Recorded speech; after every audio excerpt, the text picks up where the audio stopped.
Hello, everyone. Thank you for joining us today for this fantastic webinar. My name is Joanna Adisu. I am with Freedom United. I want to welcome you all to the space as we speak about modern-day slavery and some gaps between international standards and real-life experiences. So we have great panelists, and we're going to kick off. Now, I want to welcome also our attendees from Facebook Live. We are broadcasting, so hello, everyone. I also want to welcome our partners from the United Nations Association of New York, where we've partnered with them for our campaign for the ILO protocol for forced labor. Just to start off on our structure, we will be first going forward with introductions with our panelists. Then we'll be asking them some questions, get to know a little bit about their expertise on modern day slavery, and we'll be opening up the floor for some questions. Please, if you're on Facebook, feel free to ask questions on the chat room below. And if you are logging in from Zoom, please use the Q&A section below, and we'll try to get to all the questions that we can. So just to kick off, I will start with Nancy to give you the space to introduce yourself and a little bit about your background and expertise on modern day slavery. Hi everyone, my name is Nancy. I'm an advocate for survivors of modern day slavery and human trafficking. And I do advocate for survivors who are still struggling in the system. And I work in an organization whereby we support survivors of human trafficking as well. Thank you, Nancy. I'll leave it to you, Joanna. Thank you, Joanna. Welcome, everybody. Thank you so much for joining us. My name's Joanna. I'm the Executive Director of Freedom United. Freedom United is a community, it's a global community of people who are looking for a world in which slavery no longer thrives. And so our role is about educating and informing and providing information in a way that enables people to understand what modern slavery looks like and giving opportunities to make change happen. So we want to create power in our voice, and I think that's a really important role that we have in the context of this conversation, which is called Mind the Gap. The reason that we've chosen this topic for this webinar is because we do have some really great international standards on modern slavery. So why is it that we still have a big problem with modern slavery around the world? And for Freedom United, we think that one of the problems is the fact that, and actually one of the fundamental issues is the fact that this has not been a popular cause. There really isn't a big vocal community that's strong enough to make clear what expectations are. And if society is clear about the fact that it would not tolerate exploitation of people in the many different ways in which modern slavery emerges, then exploiting people would not be acceptable. But unfortunately, it is tolerated. We do have lots of modern slavery around the world today, but we think we can change that. We work with partners all around the world, including organizations represented by Nancy and many others. And we also work to mobilize our community so that we can make a change and be clear that this isn't something that we want to see. And so with that in mind, I hope that we can really bridge the gap between these international standards and the experience of people who are being exploited or at risk of being exploited, and welcome you very much to this conversation today.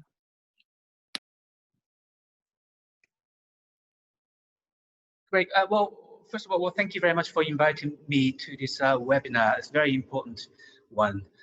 My name is Tomoya Obokata.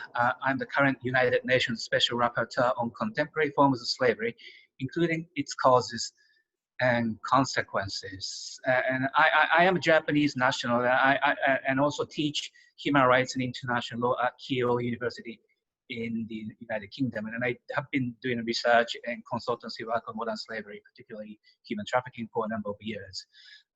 So I will just leave that and I will thank you once again for your invitation. Thank you all for giving us such a great introduction, a little bit about your background and your connection to modern day slavery. I wanted to quickly flag before we start with the Q&A also that we will also be live tweeting this. So if you are also engaging on social media, please use the hashtag #MindTheGap so we can track everybody's input as well.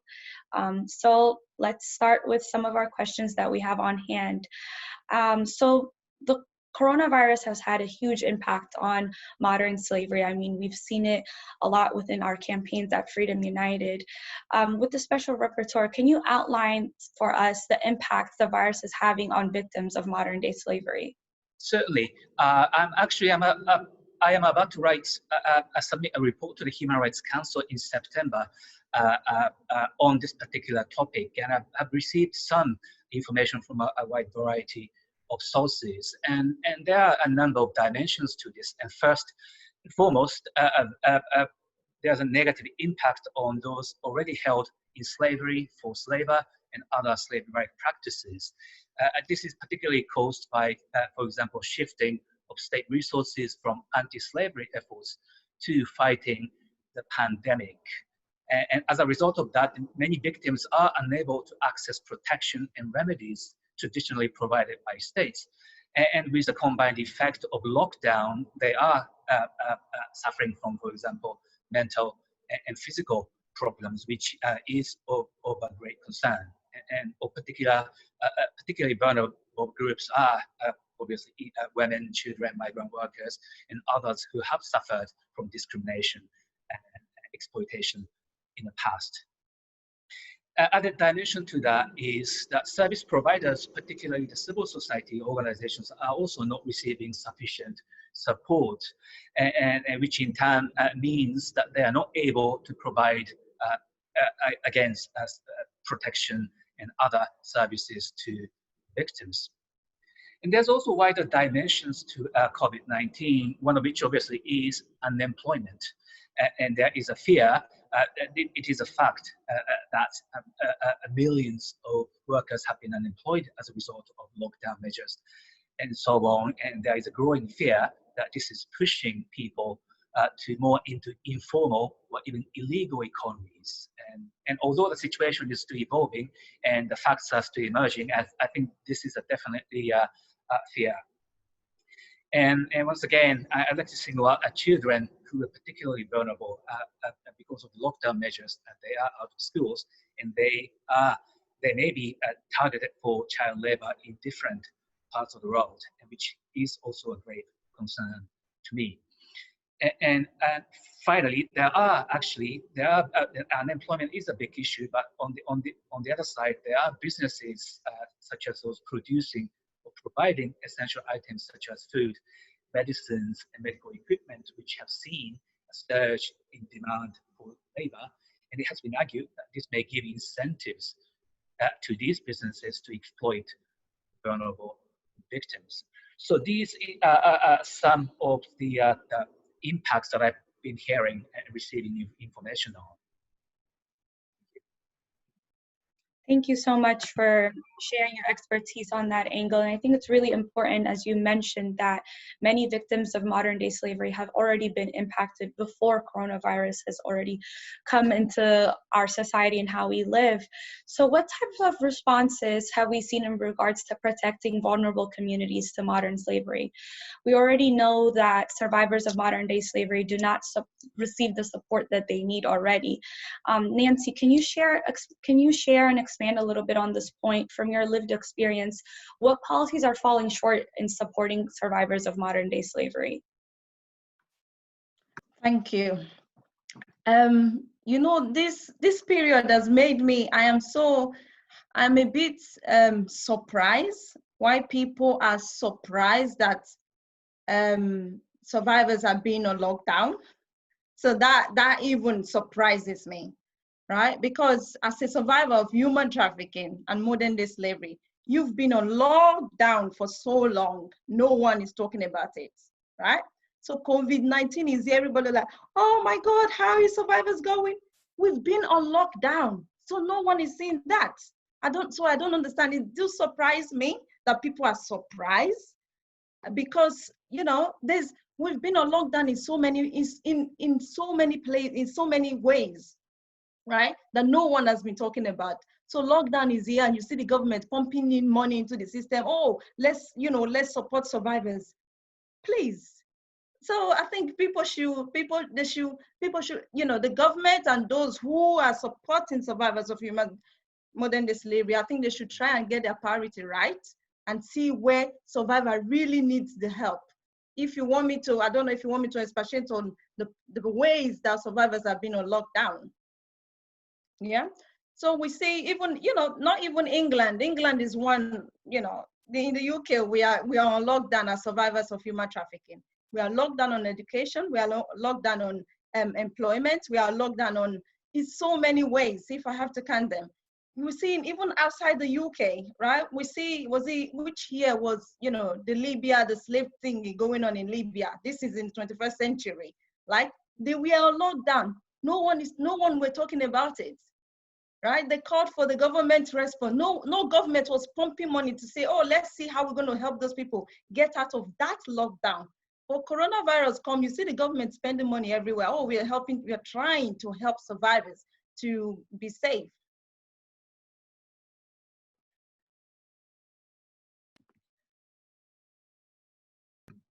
Joanna, I see that you have your mic off. I would love to hear a little bit about your chiming in on this as well. I was being prepared, and because I just know that also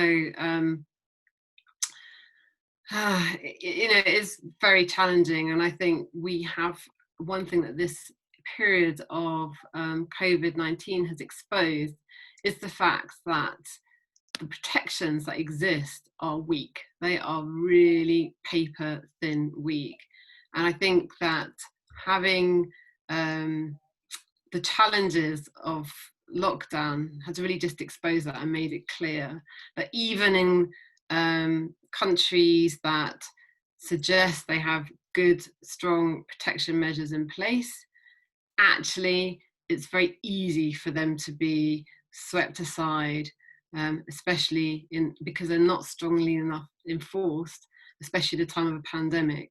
We know, for example, that children who have been trafficked, who are in social care in the UK, who it's really important maintain regular contact with their social worker, because lots of children do go missing from care, especially survivors of trafficking. Maintaining that contact is about stopping them from being vulnerable to traffickers trying to pick them up and take them back into exploitation. So when a coronavirus piece of legislation was passed that said that social workers no longer need to have regular check-ins with their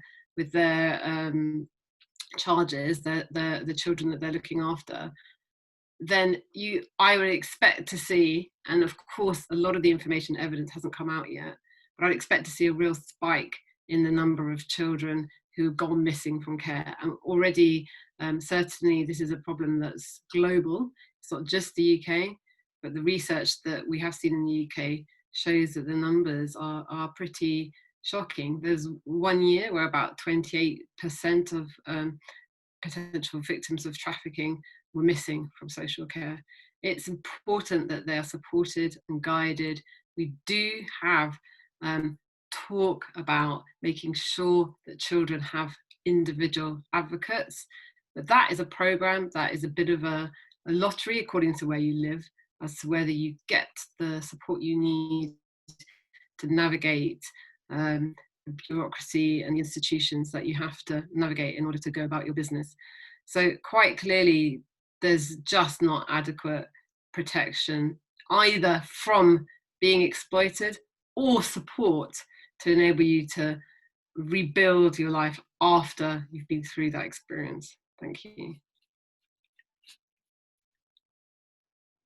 Thank you, Joanna, for expanding on that point. And we've seen that a lot as well, even here in the United States, when we spoke with David Baker, an advocate for runaway youth.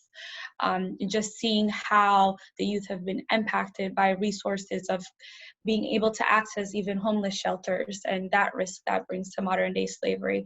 And this brings us great to our next question, to you, Joanna, actually. As lockdowns are easing down and countries are slowly opening up, as Nancy has mentioned, victims of modern day slavery are still in lockdown and they're still being impacted by modern slavery. So what are some risks that populations are facing to modern slavery as lockdown is easing? Yeah, I mean, there have, of course, been some measures that governments have put in place to try and support the general population to deal with the particular risks that are of unemployment, of the economic challenges of lockdown, of losing your job. But a lot of those measures are going to come to an end and they're not going to be sustained. Easing the lockdown is, of course, an opportunity to say, well, we can't continue. We don't need to continue with this support program. So there is a concern that some of these support measures, both for unemployment, there's, of course, like in some countries, furlough scheme where payments are made for workers who are unable to do their jobs. There's protections on rent, not paying for your rent so that you can't get evicted. But the reality is that not all these are accessible in any case to survivors of modern slavery. Overall, what these things will do is increase and create vulnerabilities that shouldn't be there. And these are vulnerabilities that might land people into situations of modern slavery, because if they don't have adequate support systems around them, then that vulnerability looks like taking up an opportunity that's risky, because what else can you do? When times are tough and difficult, people don't choose to go and take a big risk. They don't think, oh, I'm just, they don't do it, they don't always do it naively where they're not deceived. I mean, deception is obviously a big mechanism that's used in trafficking. But sometimes you might go with someone and it's a bit risky, but you hope for the best because your choices are limited. And it's a question of, is this what I do, or do I starve and not quite sure how I'm going to ever manage for the future? So I think the concern that I have coming out of this period of lockdown is we're going to see more people in a situation of vulnerability. We're going to see a much broader pool of people that those who are ready and willing to exploit can draw upon for their own benefit. So it is a concern. We haven't heard a great deal. Of course, it's quite early to see the statistics as to how many people during this period of lockdown are being exploited. But I suspect that we'll see a spike, if not during the period, as we come out and the economy opens up more and we see businesses really desperate, particularly as they become desperate to make sure they survive. Of course, the question of price comes in, and I think there'll be increased pressures on people to find ways to cut costs. And as we know from so many other industries, labour is one of the costs that gets cut first.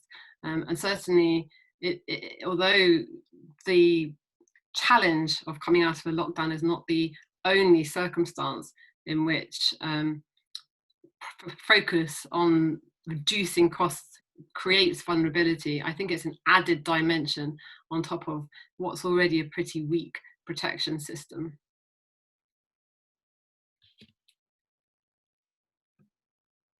Thank you so much, Joanna, for expanding on those points as well. I think, as you mentioned also in the beginning, that there's a lot of legislation, and Nancy as well, and the Special Rapporteur that are already in place, but they are falling short. And then there are these gaps, which really echoes the importance of, having survivors in the room. So we are closing these gaps within international policies. So Nancy, this would be great if we could discuss, why is it so important to have survivors of modern day slavery leading the anti-slavery movement?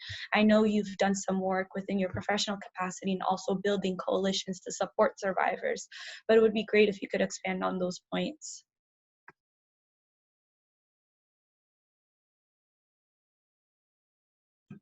I think your mic is on mute.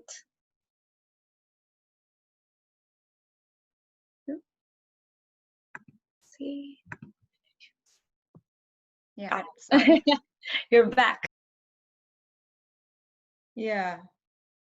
Excuse me, I'm just trying to look at my slide for that. I might jump. I just realized as well that it's so many people as an audience on this platform. So if, guys, excuse me, because I'm talking about my experience is the UK experience. So for people to know that, I'm not talking generally for people in other countries, even though I have very little knowledge on other countries on how, how they run their things or how things go down there. But yeah, in the UK, we've seen that there's so many gaps that with the anti-slavery movement, there's so many gaps that need filling. And I think if survivors have been into this anti-slavery movement, they will change policy. Policy will be changed, because currently the policy makers, they speak to organizations, right? They don't speak to survivors to say, what is you guys experience and how can we change this? Okay, I know we probably at the start of people's journey, it's not everyone's that have got a smooth journey, but for them to make an amend or make a smooth, safe and support people the right way, I think they should be asking survivors expertise on anti-slavery movements, not just picking their brains, employ them in those places, like, mixture, not say, oh, let me get your experience. How did you manage or how did you go? No, they should be employed in those places. I will give you an example. It's like, asking a question here. So it's like someone is coming to decorate your apartment. They've never asked you what color you wanted. They never ask you what sofa you wanted. They never ask you what chair, what carpet, the things you want, They just do it. And you come back home and you see that, it's a red color. You never liked red color. How would you feel? So this is what is going on in the anti-slavery movement at the moment, because they're just doing their thing, outside, survivors, organization doing their thing, the government, they are doing their things, and they just, push you on to survivors and say, oh, this is the support that we have for you. You might not be the support I wanted. You might not be the support the other survivor needs, right? So the needs, the support, some of the support are not tailored to individual. So if survivors are in these places, in these tables, given their working in these places, they will be able to, change policy properly. So the other thing we'll see is getting survivor the right support. If survivor are in this anti-slavery movement, survivor will be getting the right support, because we know that, someone who went through human trafficking as me might not need the same thing that I need, right? My priority for me, as and other survivors that I've seen that are very close to, their own priority is to get status after being identified as victim of human trafficking. For another survivor, that might not be their cup of tea. They might be going through something else that, they just want to get through that. But for me and for most survivors I've come across, close survivors, is getting leave to remain after being identified as human trafficking, because that will help them to rebuild their life. So when the government and the organization say we are supporting survivors to rebuild their life, I don't understand what they mean by rebuilding. Is it leaving survivor in a house in limbo for years? How do you expect someone to rebuild their life? If survivors are in this movement, we not one survivor, not two survivors, because you need so many experience to make up a movement, right? So when they say anti-slavery movement, we only have, I don't know what they should call it, organization movements leading the anti-slavery, system. But it's so important. It's so important to have survivors in this movement, for it to move, because at the time, at the moment, we're not, you can tell if you don't want to say that. I've not seen no movement. It's stagnant. It stagnates, bringing more exploitation, making people more exploited. So I think there needs to be change. Thank you. I know, Joanna, we have some campaigns on this issue and like the support of victims. And thank you, Nancy, so much for sharing that. And we also have to remember, you know, it's really important to have advocates in the room to have these conversations, even here in this webinar, for you to tell us that from this standpoint as well. Absolutely, and I couldn't agree with you more, Nancy. I think it's a real failure of the anti-trafficking, anti-modern slavery movement that there isn't much lived experience in the leadership of it. And I agree that it really challenges and holds back success in this movement. We do need to see change happen. And also, I know that in the chat that we've been posting some of the campaigns that relate to the conversations that we've been having about, you know, how we can create change, how we can power up the call for better support. And there's three in particular I wanted to point to you to, and they are in the chat, and we'll also give you a list as well. So there is a campaign on lifting the ban, so that to the right to work. And that's a campaign that relates to the UK in particular, but it's not just the UK, where people are restricted from being able to work and really limited in their ability to, as Nancy says, rebuild their lives, as is the vision. And then a campaign we have on healthcare, which is about making sure that everybody has access to healthcare, which is so important in this pandemic time. We have seen some good initiatives from some countries around the world, and Portugal is one that springs to mind. But considering that we are, for the most part, coming out of lockdowns, I am concerned that the momentum is waning to make sure that people have that access. And also for better victim support. And really adequate support, so people have the, aren't just struggling with without freedom to live their lives the way that they want to live their lives. And one thing that I just want to finish off with as well is the disproportionate impact of all these things on women in particular. We know that modern slavery impacts women and girls disproportionately compared to men and boys, with an estimate of about 71% of victims being women and children. And I think that when we think about some of the work in which women are disproportionately represented, such as domestic work, and the particular challenges that this pandemic at the moment is presenting for workers who are often really outside the formal system, it adds another layer of challenge to it. And there's been some stories recently that we've shared on our news channel about workers, domestic migrant workers from a number of countries, but also Ethiopia, who've been literally dumped outside the embassy in Lebanon because the families don't want them to stay anymore. So it is a real concern, but there are things you can do, and you can add your voice. I also just want to say thank you. We are going to be moving forward until the hour, so for another 30 minutes. Unfortunately, I have to join another meeting, another event, but I'm really grateful for the opportunity to speak a bit about what we do at Freedom United, and do encourage everyone to stay with us. We've got a couple more questions still before we open up, so I'm going to hand back to Harana. Thank you. Thank you so much, Joanna, for joining us today as well, and for also your input on the different campaigns. And as Joanna mentioned as well, you should be receiving some of the links on the Zoom chat and also on Facebook, but we'll also be following up and providing those resources for everybody for you to take action to end modern slavery. So for our next question, it really feeds into some of the points Joanna was speaking about in regards to how modern slavery disproportionately impacts vulnerable communities.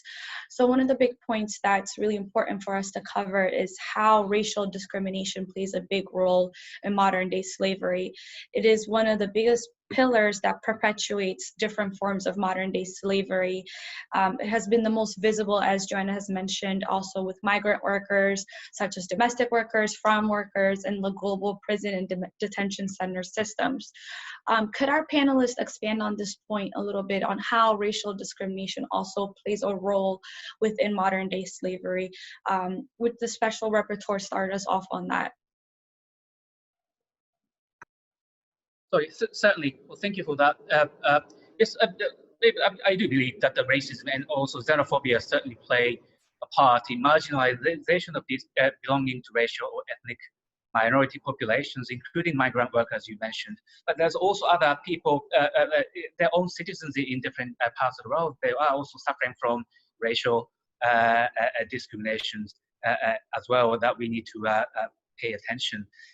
Obviously, many of them are not able to get proper jobs in, for example, in a formal economy, with the result that they may have no other choice but to seek employment in the informal or even illegal economies where protection from states is limited or non-existent. And I think that may happen in different parts of the world.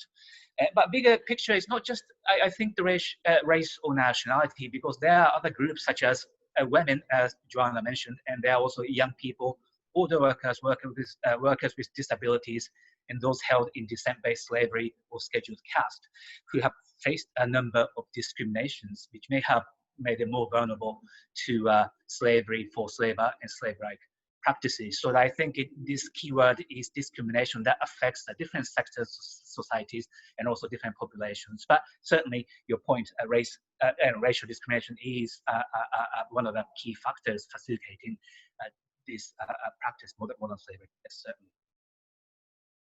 Thank you. I'd also love to see Nancy's input on this. I know we've touched on this subject a little bit more as we've also spoken on other occasions, but I would love to get your input on this. Yeah, there's so many forms of discrimination going on with, everyone faces discrimination.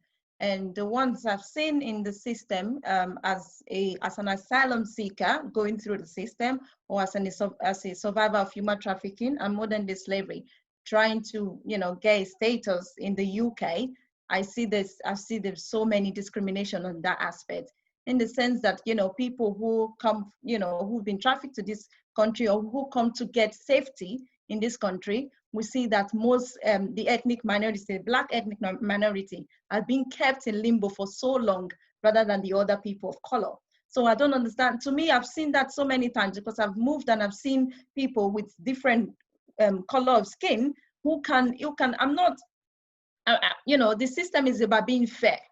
Right? I'm not saying, why do white people who come from other country get status before Black people, but this is reality.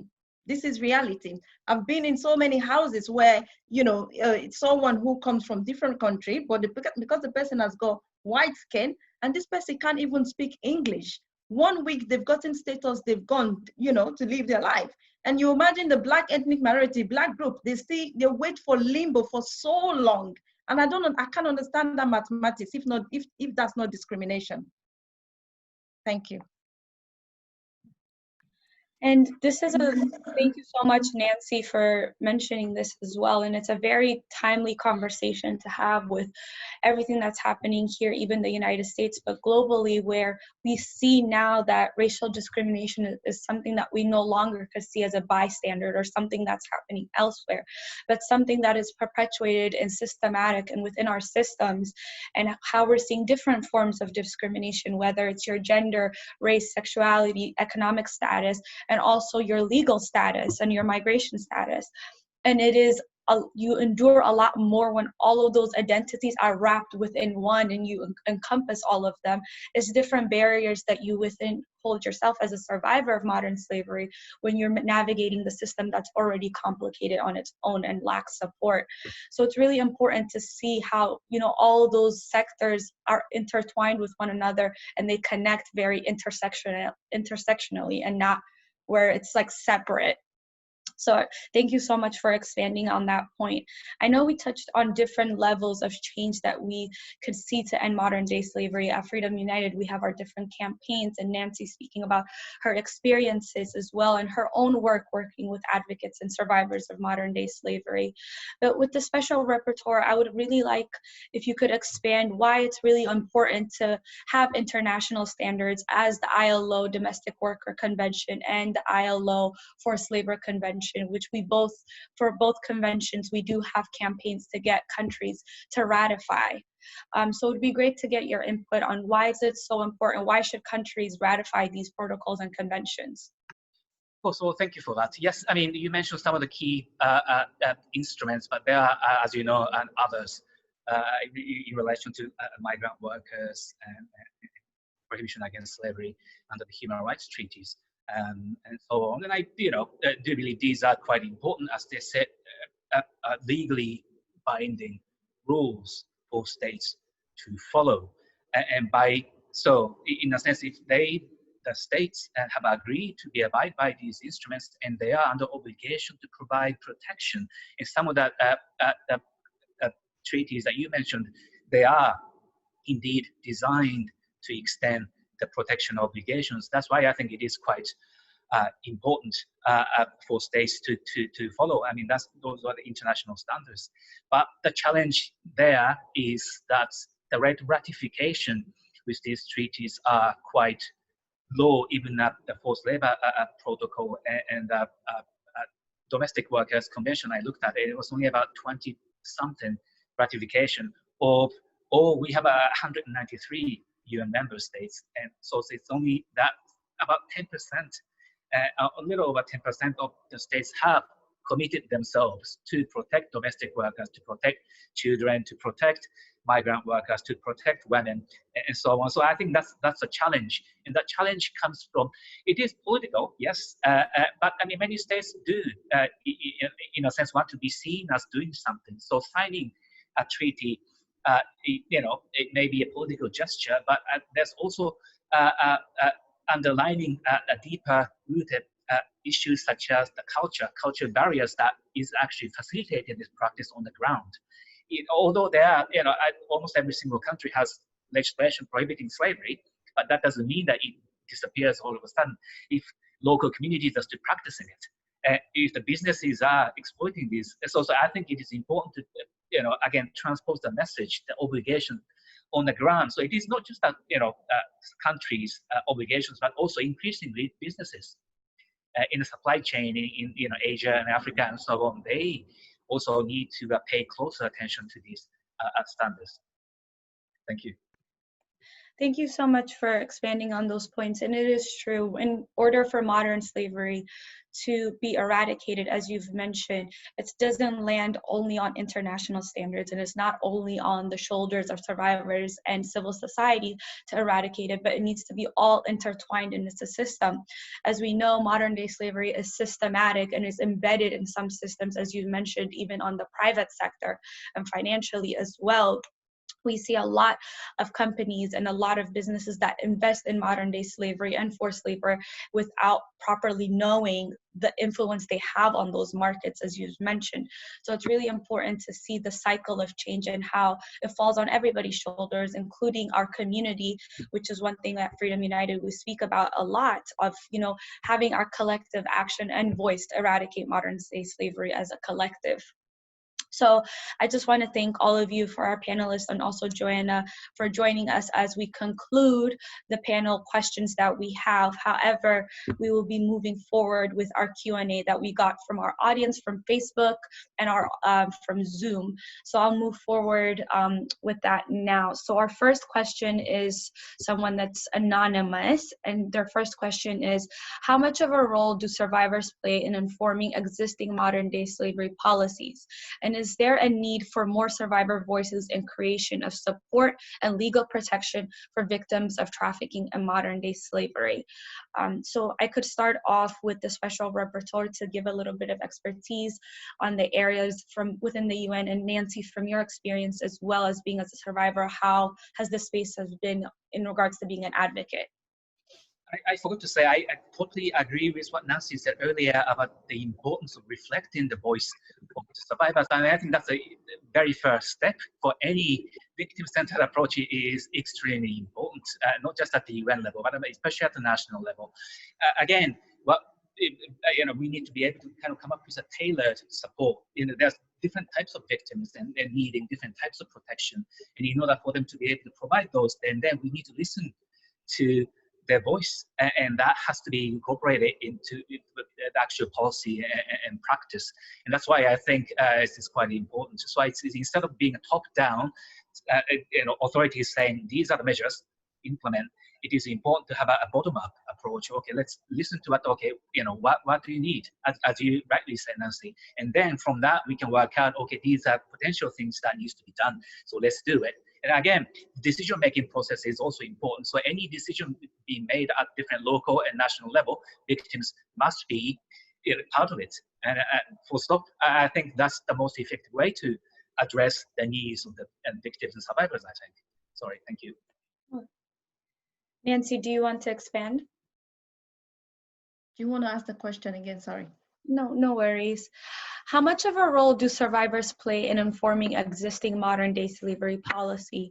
And is there a need for more survivor voices in creating of support and legal protection for victims of trafficking and modern-day slavery? Right. Yeah, thank you. Yeah, at the moment, is not much of survivors' voices in the anti-slavery movement, and we really need that if we're going to move forward, right? And at the moment, we're not moving. So we really need survivors. Like I said earlier, is not to pick survivors' brain, employ them in those places. Don't use them because sometimes we unconsciously re-exploit people without knowing. So if we're going to use them, if we're going to make change, we need to employ survivors in those spaces to make change. Yeah, thank you. Yes, thank you. That is such an important point to put in, that we should not exploit the stories and experiences of survivors and their expertise, and the importance of actually employing them within this movement. So thank you so much, Nancy, for providing that point. Our next question is from Catherine from Zoom. What effect will the new UK immigration point-based system have on the issue of modern-day slavery? Well, I can say a few words, I suppose. Again, that the restrictive immigration policies are one of the reasons that facilitates, for example, human trafficking. If you're not able to migrate legally to a particular country, and naturally they'll resort to traffickers, and many of them are part of organized criminal gangs, and those are the ones who make a profit out of it. So something like point-based system, from the state's point of view, that from their point of view, that may be a step forward. But from that modern slavery and point of view, that something like that can actually make things worse. I think it has in the past. So again, the immigration policy, any country must be kind of carefully thought. If there's a definitely labor shortage, why not allow legal migration more widely? I don't see why that is an issue. But again, countries do have issues. They do not want to have all these migrants coming into their countries. So that's a kind of mentality that you have to deal with. Thank you. And then I'll also, just for our panelists as well, as I'm asking questions, please feel free to unmute and jump in as well, Nancy, on any points. Yeah, just to add on that point, this has been the issue. Asylum seekers, survivors of human trafficking and modern day slavery, and I think we tend to distinguish them. They are the same, because for me, who was trafficked to this country, after going through the NRM, I have to seek an asylum to actually stay. So you can't separate them, right? So for why people get to that stage whereby they're re-exploited, I don't understand. Like you said, why the government do not see clearly. To me, I think there's some things that is just common sense, right? For someone to be in the UK for 5, 6, 7, 3, 4 years, right? You make this person stay in a limbo for 5, 7, 6 years. And later you're saying to this person, you know, go home. Home where? Where is home? For this person been here, right? All their life here for 5, 6, 10 years, right? And you're asking this person to pack their bag and go. You know, and obviously you will not see anyone that goes, you know, that go that way. Some people do, but most people don't, because where are they going back to? They've built their communities here and they live their life here. So if the government now say no, and you know, the person is not destitute, and what happened? This person is exposed to re-trafficking. This person is exposed to exploitation, and it feeds the black market, right? You know, in my city, in my community, there was in the newspaper where a man who said chicken and chips do ask people from Africa to come and sell, to come and help him to sell, but what he's going to give them is just chicken and chips for the whole day. So that is re-exploitation. So if this government give someone leave to remain their status for them to go and work, then have their life pay, and this is what I'm saying. This is common sense, because this person, while the person is working, the person is paying tax, right? The person is contributing to the system, is contributing to the country. For you keeping someone in the house and giving them £35, £36 a week, right? Giving them a house, that does not solve no one's problem. So it's a lot to deal with. And I just think that this is, I don't know who is advising the government or advising, you know, people. There's so many advisors, we don't know.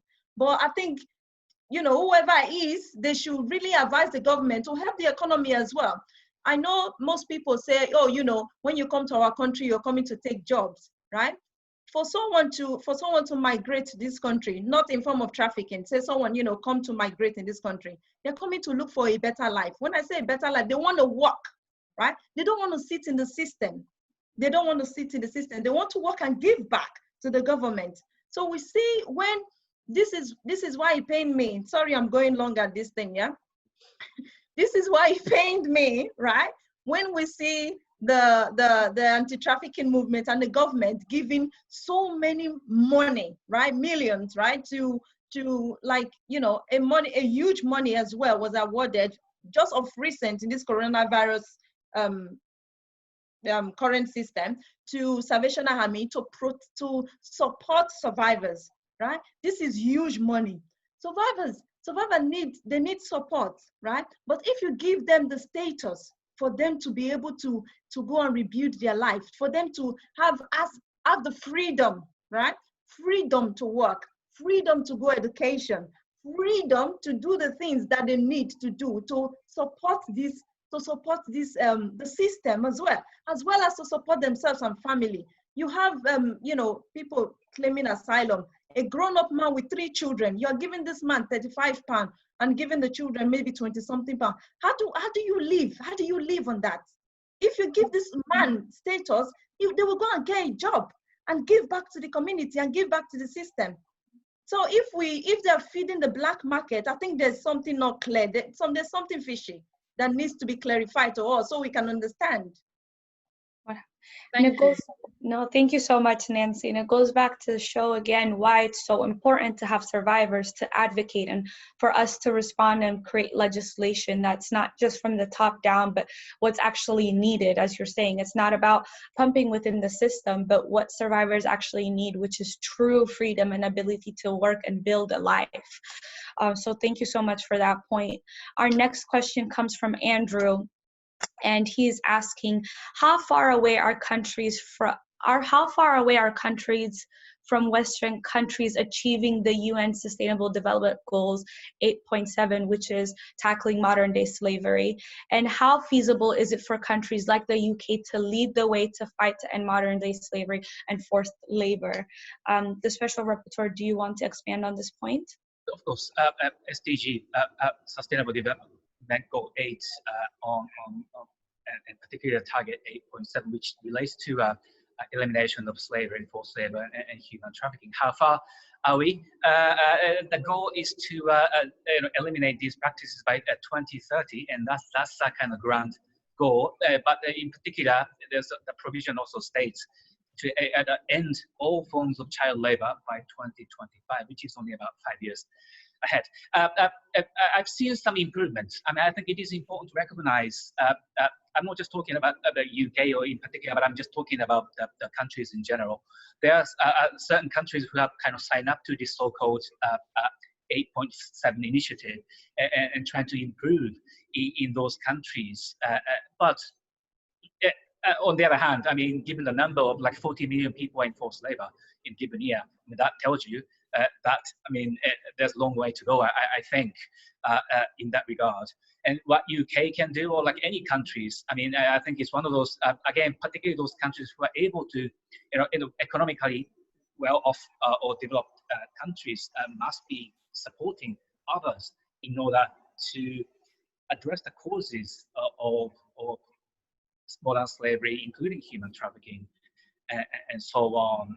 And it's one of the best ways, again, is this industry is 150 billion industry that the criminals and businesses are making out of modern slavery. So I have always said that the best way to tackle, again, if the money is an issue, then use that, effectively confiscate these criminal proceeds, use that to support victims, and to use that to, again, enhance capability for the civil society organizations. So there are different ways that we need to be, I think, thinking about, particularly at the international level there. Thanks.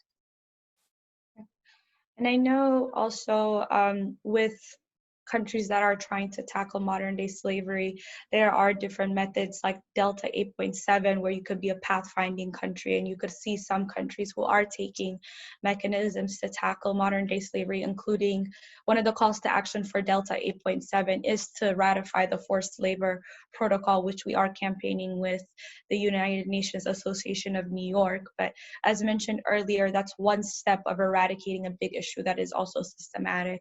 Nancy, do you have any points to put in on this topic as well as we move to the next question? Yeah, not so much, but I think just a bit. Right. My question is how are they working to eradicate slavery? Because at the moment, what I see is a chain, right? So someone is being trafficked from their country to a different country, and what, I will use the UK as well as an example, because this is where I've been for 11 years, right? So you've been trafficked from your country to the UK, trafficked from my country to the UK. And what the government do, you go through a system, the NRM, right? And this is not just me. There's so many people, so many survivors. Like, I don't know how many numbers. This is in the thousands, right? So you be in this system. Only in 2019, it was only 16% of survivors that got status. So when I say status, it might be 1 year status. Like after you've been here for 9 years, you just get 1 year. So in 16% get that, and the rest percent, what happened to them? So it's a cycle, right? So you go through this NRM. After when the government say, oh no, we don't think you're a victim. And what happened to you? You've been kicked out from the house, so you are destitute. You're homeless, right? So what happened? So is there's another re-exploitation going on. So how is the government? How are they tackling this? I don't understand. Maybe the media is trying to portray to us like, wow, the government is doing a lot, because they are pumping this amount of money into the anti-slavery movement, and they are doing this. What are they doing? When it comes to reality, it's not. I'm not seeing that. It's not just in the media portraying those things, but when it comes to reality, and we talk about, like you talked about, the government taking responsibility they have this I think the free work movement, where they make the government take account that yes, they are dealing with modern day slavery. It's not just sticking that boss, right? It's the people who are really affected to say, oh yes, I think there's a change coming. But if the people are not testifying, and we're not seeing that change in reality, not in paper, not in TV, we need to see it in reality. People who are affected, how is this helping them? So I don't know how the government, maybe Tomaya, you can help us to answer that question, how the government, in the UN, and how the UK one is eradicating slavery. That is a big word. When you say eradicate, how are they doing that? I think that's such an important point. I mean, that from the country like UK or Western countries where so-called destination countries, I mean, the first step perhaps is to prosecute and punish. But the heart of the problem here is the supply and demand dynamics, and that needs to be understood. I mean, why are these people here, producing all this, for example, cheap goods and services? Because there's a demand among the general public who seeks, for example, sexual services and cheap goods and services. I mean, so all of that has to change. And I think I'm not just talking about the UK per se, but all countries are responsible for understanding the supply and demand dynamics and trying to work with the population and making sure that they are not necessarily like increasing that demand for labor or sexual service. And I think there's a long way to go. I mean, how are they doing it? I don't think many countries are not actually tackling that side of things. So I think that's a problem, really. Thank you both. It was really great to get both of your insights on this, and just shows the different levels of, again, ending modern slavery. So our next question this is from Rosanna. Will this increase, would this risk increase without education institution open, where teachers can keep an eye out in protecting children and teenagers? So how can we prevent it? So it's looking on how the education system can flag indicators of modern day slavery and educating their students as well.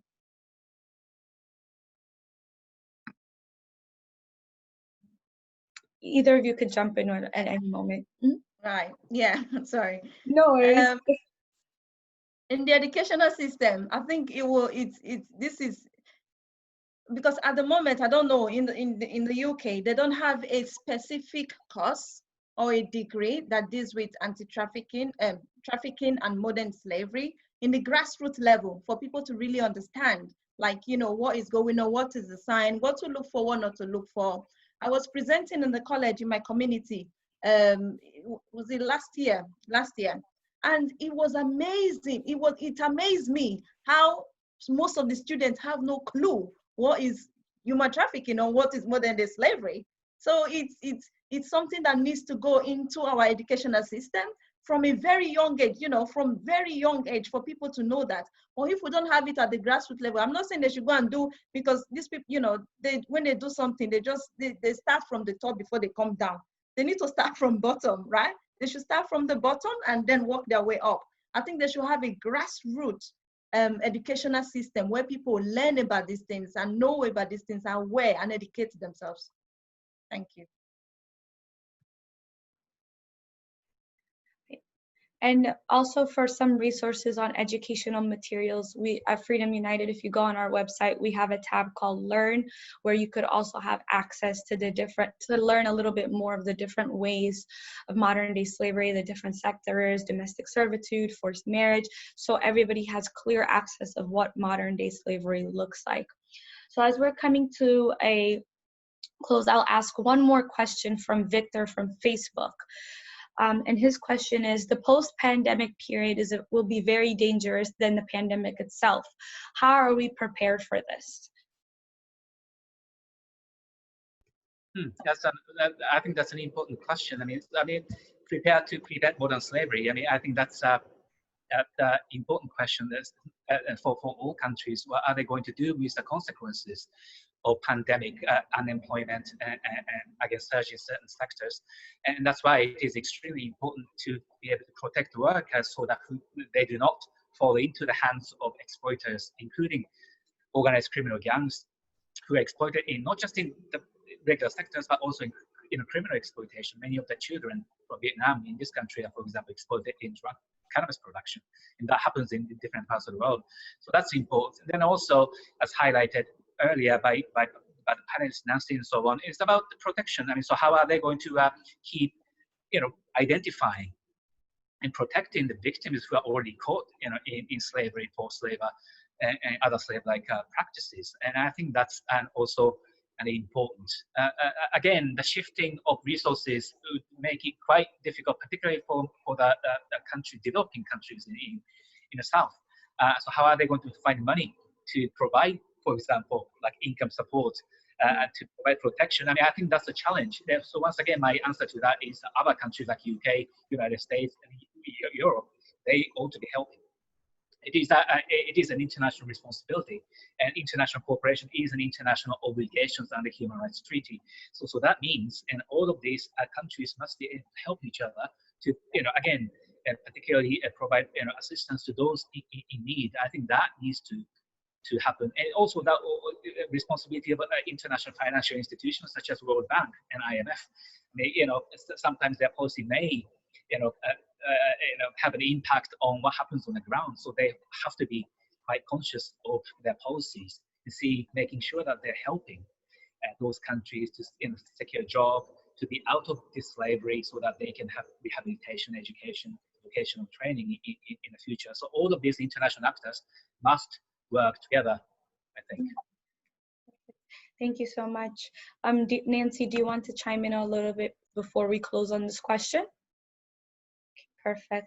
Well, I want to thank you both for joining us today, and also for Joanna, also, who was able to join us for the first half, to having this very insightful conversation, very important conversation from experts from different areas and expertise and experiences, from civil society to personal experience to the UN level as well. And I want to thank everybody that was able to tune in, and also the team from Freedom United that was able to support to put this together. As we're wrapping up, we will be sending out communication as well on our relevant campaigns that we spoke about today, and how to end modern day slavery within 3 seconds of signing our petition and supporting our campaign. Again, to our panelists, thank you so much. Thank you so much for your dedication also to ending modern slavery. Thank you. All right. Bye-bye. Bye. Thank you. Thank you very much. Thank you. Bye-bye. A pleasure. Okay.